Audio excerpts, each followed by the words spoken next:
Welcome to the Environmental Transformation Podcast. I'm your host, Sean Grady, and today's guest is Brian Kokkila, and he is the Assistant Chief of Operations for the Pittsburgh Bureau of Fire. Brian, welcome to the show. Hey, Sean, thank you very much for the opportunity to meet with you and talk about this seminar that we're both at right now. Yeah, for the listeners today, we are at the Rail Hazmat Summit, thought leaders here in Addison, Texas. And the conference is set up to bring in all the stakeholders involved in emergency response activities, whether that be mostly a rail incident type scenario. It does obviously bleed into other types of emergency response scenarios, but the primary focus is rail here. But what I've been surprised about is all the stakeholders that actually are here that I've never met before. Yeah, it's a very diverse cross-section of industry. When we're talking about, we've got all the major class ones, some short lines. We have regulators from the EPA, from the DOT, from the AAR. We've just got a great cross section of folks. And what I wasn't expecting was the engagement of the emergency management folks, and I got to tell you, I think that's a big piece that I'm really glad was here. Those folks play a critical role in both the response to coordinating efforts and resources, but then also the recovery, and that especially those recovery phases. Oh yeah, the class one railroads are here. They're all represented. So we've had CN, BNSF, CSX, Norfolk Southern. Basically all the class ones are here, which is fantastic. And then we have representatives of the short line. John Vergis from Wheeling and Lake Erie, representing the short haul lines, is here as well. And John Walsh is here. Yeah, John Walsh. He's the safety, short line safety institute. Yeah. So he's here representing them. So there's a great cross section of just the class ones and the short lines. But then, like you mentioned, like fire, safety, emergency management, you got PHMSA, DOT, law enforcement here. Literally more stakeholders are here than I've ever seen involved. And I think that was an interesting outcome of pulling this all together for these people. So what are some of the challenges you face as a firefighter and in that role in responding to rail incidences? Because I think that's an interesting scenario where most people, they're not thinking what the fire people have to deal with. So what are challenges you face? I think the first thing to remember is that this is one of the low frequency but high risk events. Yeah. And specific to Pittsburgh, we've got two pretty serious class one rail lines passing right through town, along with some short haul or short line folks. So you got Norfolk and CSX, right? Norfolk, CSX, Wheeling and Lake Erie, Allegheny Valley Railroad, Genesee and Wyoming. Yeah, we're picking up a big cross section of folks. Responding to a rail incident is one of our concerns just because of the quantity of traffic that we see passing through.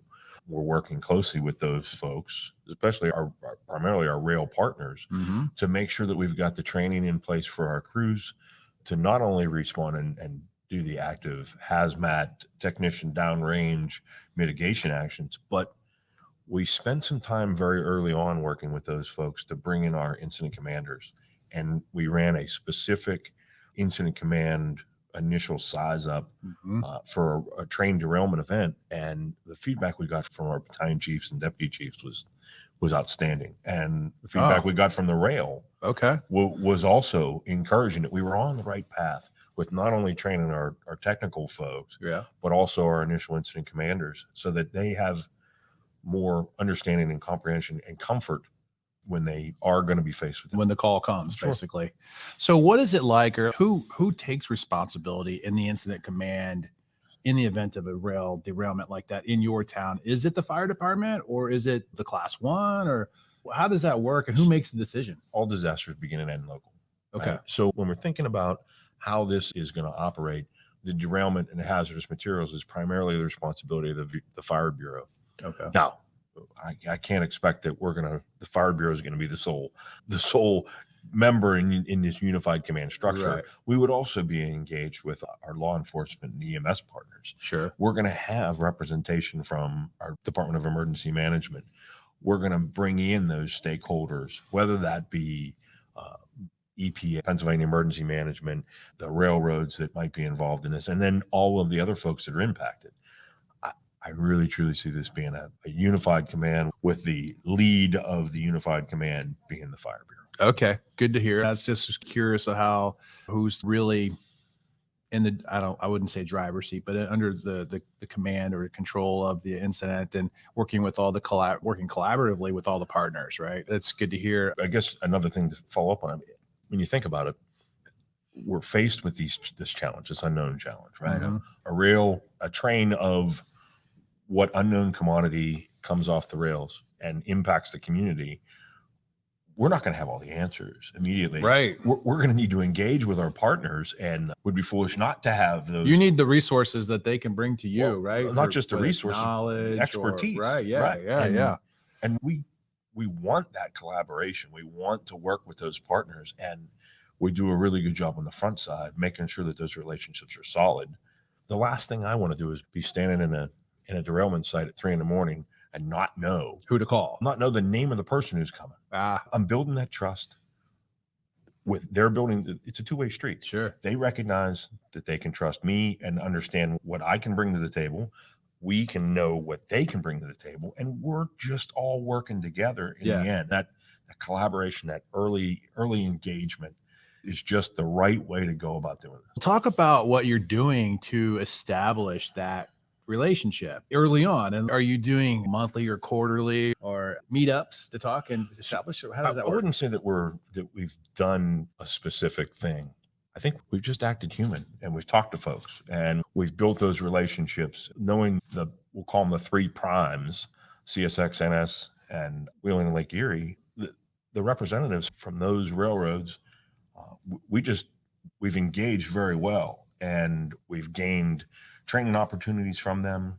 We've helped them with training some of their newer hazmat managers, and it's a back and forth. It's a two-way street. It's not just all take or all give. Yeah. It's a true collaboration and working together. That's encouraging to hear that you guys are really putting the effort in early to know who's going to be there when the call happens, typically. And I'm sure there's that concern about turnover and things happen. To establish my relationship with Joe, and now Joe's not the guy, it's Steve that shows up, and maybe you have to start over a little bit. But as long as that's maybe happening, as far as learning who the new people are before the incident occurs, that's the good thing. Well, and if a Joe retires and it's a Steve that's coming in, is there a handoff? Yeah, Joe's going to make that handoff because he recognizes the value in the relationship. Very good. And I'll be honest with you, I know we're here talking about rail, but it's not just rail.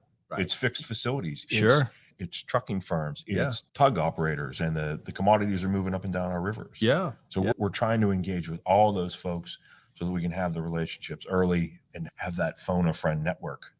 You mentioned in the panel discussion a bit of the kind of that, what do you call it? The red line, where you can call the hotline, like the bat line. I know who to call. And when I call this person, I get connected to the matrix of everybody I need to know. Well, so that's the phone a friend network. And I steal that line from my friend, Lieutenant John Cassidy of the FDNY. Okay. And John's one of the officers on Hazmat 1. And that concept and the network that we are all trying to create is so valuable. Because you're not going to have all the answers. You're not going to know exactly that right person to reach out for the unknown. We were managing had an electric vehicle fire.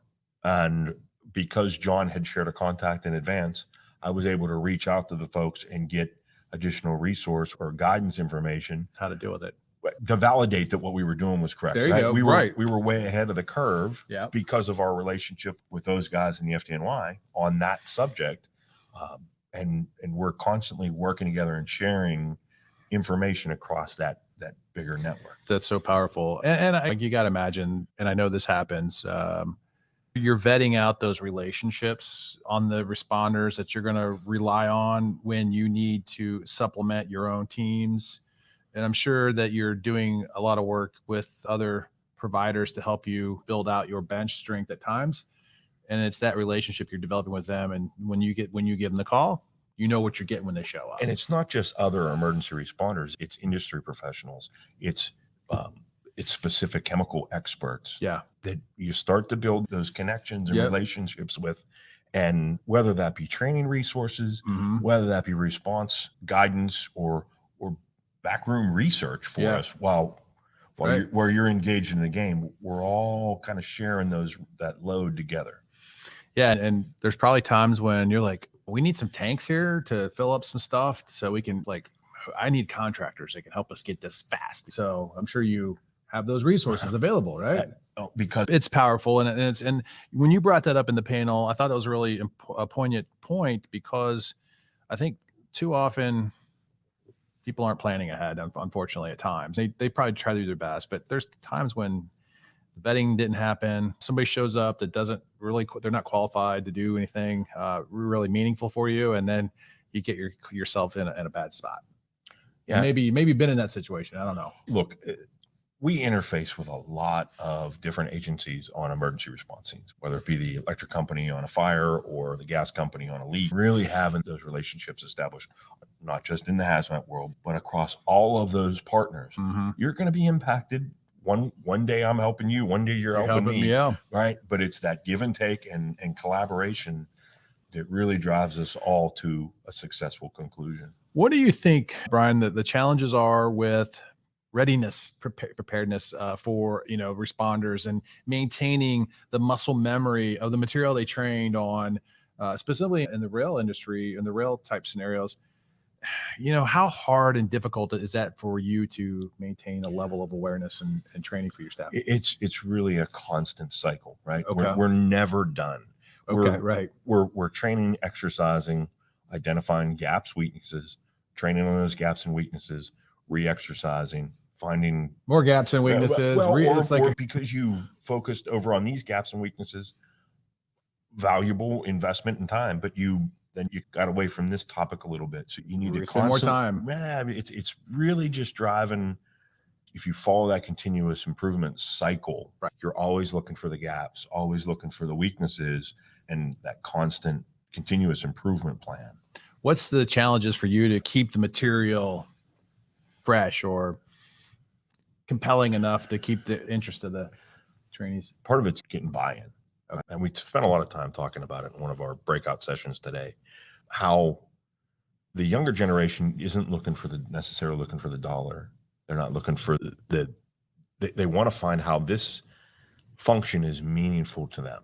Yeah. Does it fit their purpose? Well, yeah. Right? Does it fit their purpose? Yeah. And when they realize that what they're doing as a specialist in hazardous materials response, or a specialist in technical rescue, or a specialist in confined space entry, and right, all those things, that's something that they find value in, and they want to focus. They enjoy that. It gives them purpose. It gives them meaning, and that's part of that continuous feedback and improvement loop as well. So, Brian, what do you think about interjecting new ways of training delivery, specifically digital technology, virtual reality type thing? Do you think those types of tools are going to be maybe a game changer for you with newer Gen Z generations coming in, to maybe not so much of the older Gen Xers, or maybe a few of the upper end of the millennials, more of the gamer type guys and gals who really want to invest that muscle memory in that type of an environment before they train and actually go out and go? So I think that it's important to realize that it's not them, it's us. We have to meet the new generation and find what works for both parties. We got to get the yes in all of these things. Where what we're finding is that I think there's a lot of opportunity in that VR world, but it also doesn't replace the physical hands-on component. Agreed with that. I don't think that you're never going to probably be able to get away from some element of real application training, right? Sure. Now, but that doesn't mean that you shouldn't consider augmentation. You shouldn't block that out. Yeah. It's another tool in the toolbox. Totally agree with you there. I'm familiar with some digital technology and a virtual reality solution that was designed for an FPA for putting out EV fires for cars. And it's going to be available for all of firefighters through the NFPA site. That's great. That's an emerging topic that heavily involved in as we speak. And kudos to the NFPA for recognizing the need to put together a virtual reality type training that is a gamified sort of training. That's great. Yeah, it's a different way to approach the problem. Is it going to work? Boy, I hope every solution works. I think it's going to give you probably the awareness, the initial awareness that you really need to bring people into awareness again of what the issues are. And then, okay, let's go practice too. You're going to need a little bit of some like real life. Hey, the lithium ion battery here just blew up and it's caught on fire and we got to go put it out. Let's go do that. Sure. And if there's a way that we can reach people where they are. Yeah. Right. So if online or in a VR reality is a way, let's explore it. Let's give it a shot and validate that if it works, let's find the next opportunity. How has other digital tools helped you in training, whether that's visual inspections, like maybe drone aerials where you're actually able to go in and say, are you doing anything else in the digital solutions area to help you learn, train staff? So we were exploring some of the meters that we can cause to register a response, an augmented reality of the meter. Well, the way we've been doing it now is we've got all the different buckets with the different hoses, and we physically sample a product that generates the response in the meter, and then the crews have to interpret it almost like that's a standard. What's in that bucket? Yeah. We don't know. The unknown, but then if you test it, you should be able to figure out what it is by parameters you're reading. Yeah, taking things away or eliminating or identifying the physical and chemical properties. Yeah, that's good. Okay, so there's some opportunities for there to add some new technology to training. That's great. What do you think are in the summit here that we've had? What are some takeaways that you have picked up on that maybe you can go back home to Pittsburgh and implement something that's come out of this? This is going to immediately help in an area that we just weren't thinking about.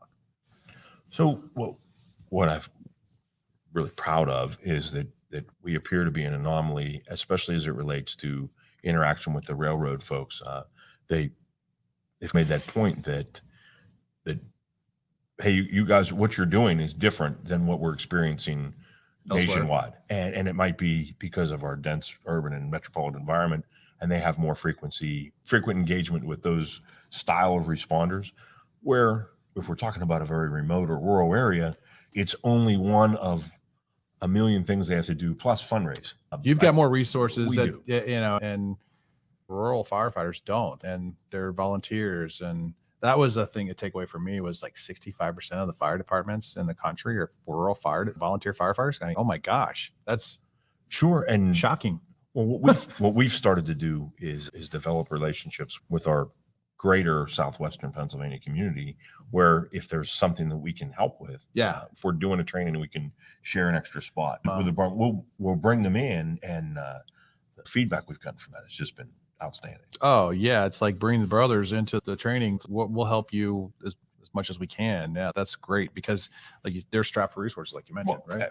We're all strapped for resources, but if adding one or two students to a refresher class or a topic-driven course isn't that challenging for them. We can absorb that and make that kind of flow. And the goodwill that comes with it is that they might be running something and they're able to share spots to us. Yeah. So it's a two-way street.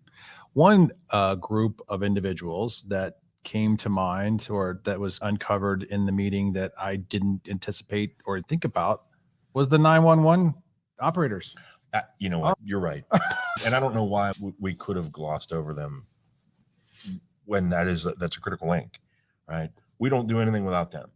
They're the first ones to get the call. Well, yeah, they're the first one providing the information that's helping you size up how significant an event this is. Yeah. And it's through their questions, it's through their delivery of information and their coordination efforts that make that difference. Right. So when we're looking at the whole thing, I think what's really valuable that came up today was, hey, we probably need to focus some training more for these folks too. And the cue card idea of a derailment card in the dispatch software. Oh, right. So that the right or the guide of what questions you need to be gathering. Yeah. Information. That was spot on, right? Yeah. It's great to have. And that's what's been most impressive about this group. There is a broad cross section of industries represented. It's not just regulatory. It's not just industry. It's not just response community.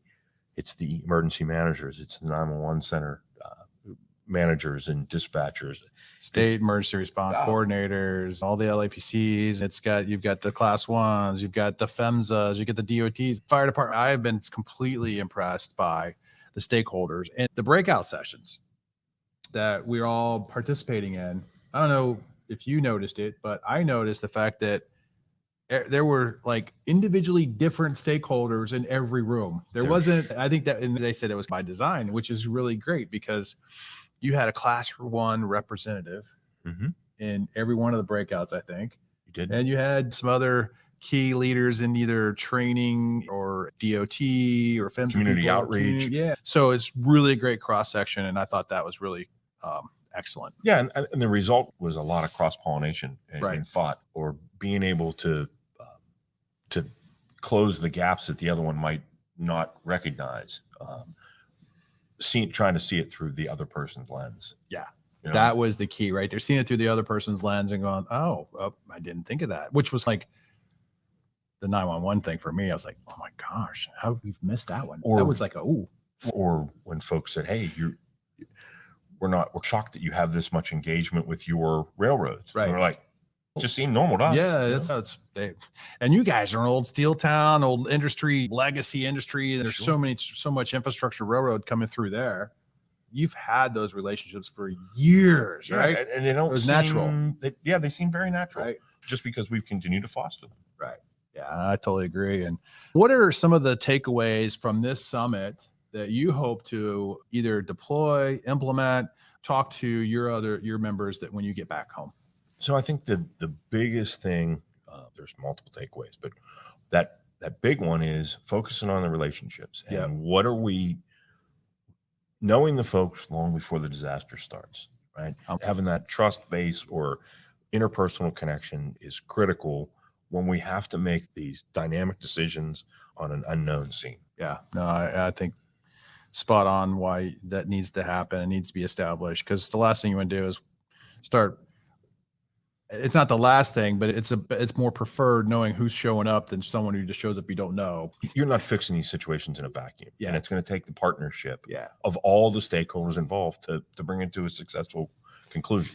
Absolutely. Brian, hey, thank you for coming on to the show today. I really appreciate your input, your perspective on the Rail Hazmat Summit here. I really would like to continue the conversations in the future. I think there's a great opportunity to talk about PFAS with the firefighters. So maybe we'll do maybe an episode on that topic. I think that could be really good. Yeah, I think we could. I see a lot of opportunity, not just in this podcast, but in all of the relationships that have been fostered over these last couple of days to continue in a lot of, we'll call it that. Hey, here's the center of the wheel with all the spokes that are coming off of it. There's a lot of opportunity and relationships to foster there. Absolutely. Thanks for coming on, and we'll talk to you soon. Thank you very much for the time. You bet.